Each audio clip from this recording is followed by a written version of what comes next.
Bendicho el varón que no anduvo en el consejo de los malos y errados, ni en la vía de pecadores se detuvo, ni con los burladores se ha sentado.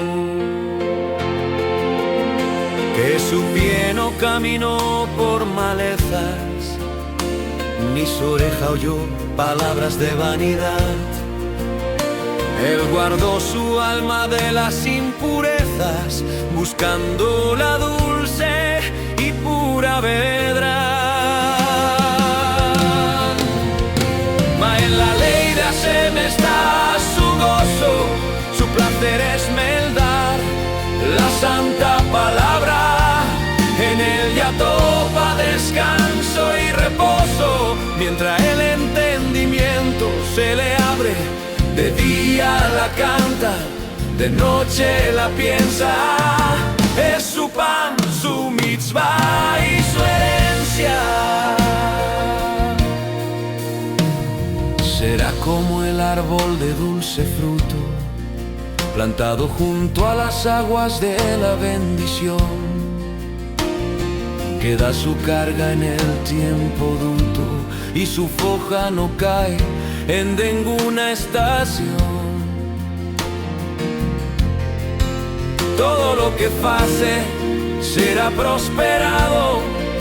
El alajá de los nuestros judíos, por el Dios del cielo será cuadrado, lejos de los truanes y de los vacíos. No han sido los malos que no tienen riz, son como el tamiz que el viento arrebata. En el yuzgo no tendrán murión ni matriz, ni lugar entre la gente de plata. Que él dio conoce el camino derecho, la vía de los justos que guardan el precepto. Ma el sendero del malo será desfecho, perdido en el Vanyedá y en el desierto.